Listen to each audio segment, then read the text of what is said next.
Do you know, I think the global figure these days is that companies who outsource some aspect of their logistics operations has risen to something like 85%.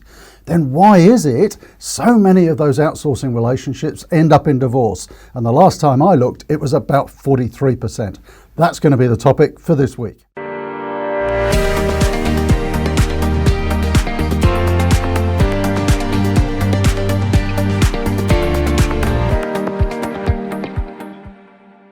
So why do so many outsourcing relationships end in divorce? You know, I think sometimes people blame the 3PLs too much, the third-party logistics companies. Oh, they didn't do the service right and they didn't do that right. I reckon the blame actually falls pretty squarely on both sides of the relationship. So what I'd love to share with you this week is some of the things that can go wrong on both sides. So I've just got a presentation here that I've been using at a seminar, and I'm going to run through this really quickly. So what are some of the things that the customer gets wrong?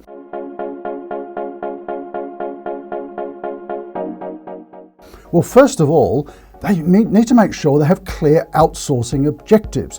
Why do you actually want to go through outsourcing? Maybe you're running your warehousing and transport in-house, then you actually want to go to the market and have a third party to do it. Now, when I asked people last week at a seminar, what's the main reason for outsourcing? There's always a few. They put their hands up and said to save money. That is really not a legitimate reason for outsourcing. And I'll tell you why. Because what you're doing is you're getting a company to do exactly what you're doing in terms of warehousing and transport, and you're expecting them to do it more efficiently and make a profit.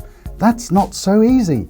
So actually there are far better reasons for outsourcing your logistics operations, and these tend to be things like being able to stick to your core activities, maybe accessing investment in technologies and equipment that the 3PLs have. Maybe they're just a lot better at logistics than you are, so you're going to get a better service level.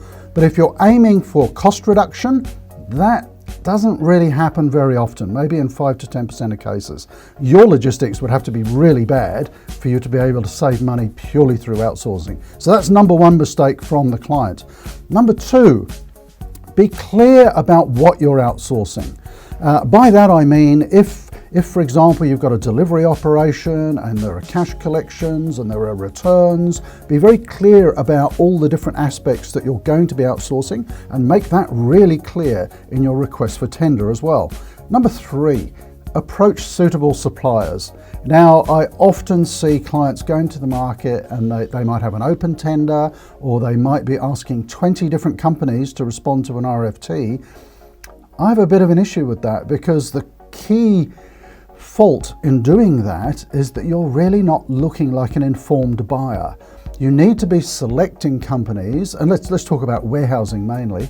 You need to be selecting companies that are well qualified and experienced to do your warehousing in your industry. And if you go to some that are not appropriate for your industry, you're just going to look like you really don't understand the market. So make sure you go to suitable suppliers. Number four, and this is one of the biggest failures, you've got to provide accurate data and a very detailed specification of the service needs. This is a little bit like asking someone to build you a house. Imagine you go to an architect and say, give me a design for a house, please. They need to know how many people are going to live in the house. Do you watch lots of TV? Do you want a separate TV room?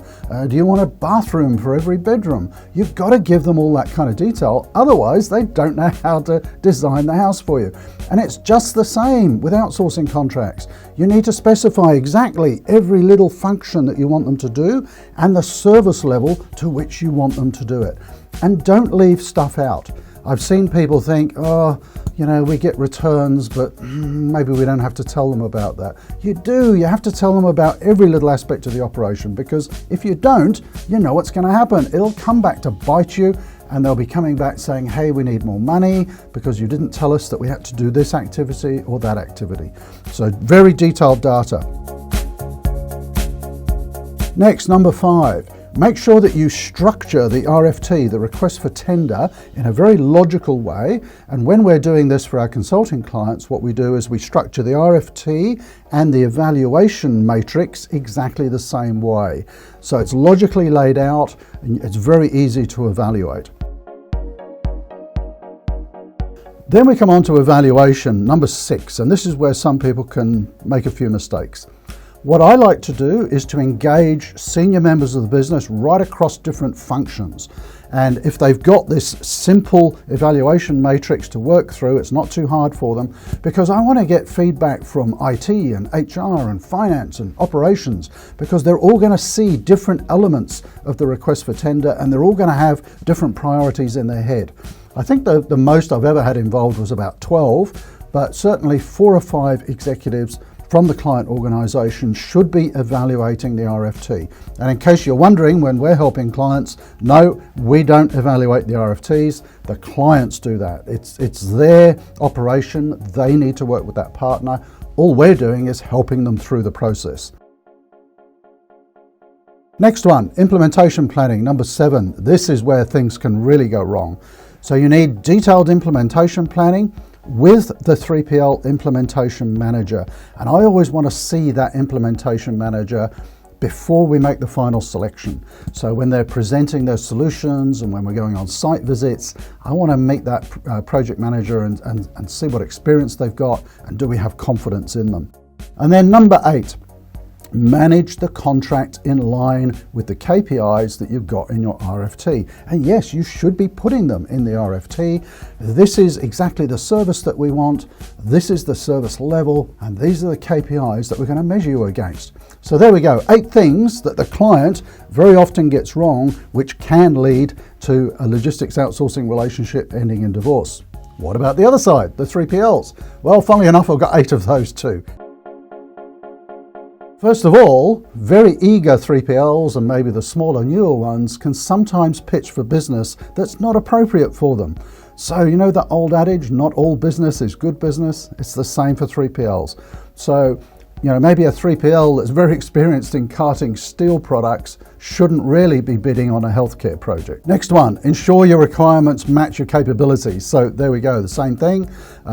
If you're building up expertise in a certain industry, then that's great. If you're new to an industry, I'd suggest that you bring in people into your team that have experience of that industry to help you break into it. Take a holistic view of the customer. So what do I mean by that? Well, maybe you're bidding on one element of the operation. Maybe it's a warehouse in a particular city, or maybe it's just the warehousing but not the transport. Have a look at the broader requirements for that client, and it's always worth suggesting that you can provide a broader range of services. Number 4, if you've got any concerns whatsoever about data, about the specifications of the service, ask the client right up front. Once you've won the contract and you're 6 months into the contract, it's really tricky to go back and say, hey, we didn't really understand this data, and it's a little bit late then, and the relationship's going to really start going sour. So just to give an example of that and the importance of really good data. So for the 3PL, if you're not getting it, ask for it. For the client, just be aware that you've really got to provide that very detailed data. I was working with a government department a couple of years ago who were outsourcing their warehousing operations, and for various reasons, their data wasn't very good and they were very reluctant to allow the 3PLs to come into the warehouse to observe the operations. There were, industrial relations issues and so on. What I said to the client was, look, these people are professional. Why not get them all to just turn up one day?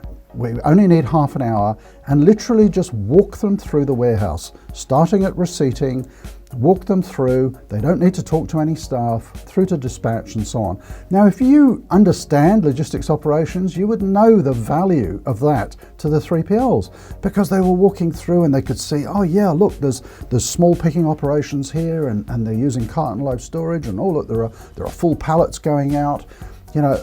A picture really is worth 1,000 words. So if you can, let them have a look at the operation. I always advise clients to specify exactly the service framework that they want, the solution that they want. This is because when all the bids come in, it makes it a lot easier to evaluate, and you're comparing apples with apples. So from the 3PL perspective, always make sure that you put your best foot forward on that conforming bid. Then, by all means, have a non-conforming one. And the client's probably going to be thankful that you've suggested other ways of doing things and more innovative solutions. But they're going to do that initial assessment on the conforming bids because they're easy to compare. And then when they're down to a short list, they'll probably engage and look at some of those more innovative solutions. Number 6, if the client hasn't already told you, ask what the evaluation criteria are. It's really important. Now, they might say, oh, we're putting a 30% weighting on cost. The reality is it's always about 60%. So you do need to sort of sharpen your pencil. Resource the implementation well. Again, remember on the client side, I was saying how important it is to meet the 3PL implementation manager. Make sure you're putting someone up that's appropriate for that industry, appropriate for that client, and got all of the relevant experience. Always raise potential concerns early and suggest solutions. So through the RFT and selection process and in the early stages of the contract as well. So there we have, a bit of a gallop through. It's 8 all. 8 things for the client to watch out for, 8 things for the 3PL to watch out for. And if you focus on those, you've got every opportunity to have a really valuable, long-lasting outsourcing relationship, and you won't become a divorce statistic. Now, you know how it works on this channel. If you enjoyed the content, do subscribe, hit the bell as well, and you'll be notified of any new videos coming out. We bring videos out every Wednesday. Do please comment below. I love to get comments back. That's how we know the topics that you want to hear more about, and we're happy to share more information. And actually on that topic, do look in the description below, because I'll put a link in there to some articles and so on our blog at Logistics Bureau which cover this topic. So thank you for spending time with us this week, and hopefully you've learned something of value there about logistics outsourcing. See you next week.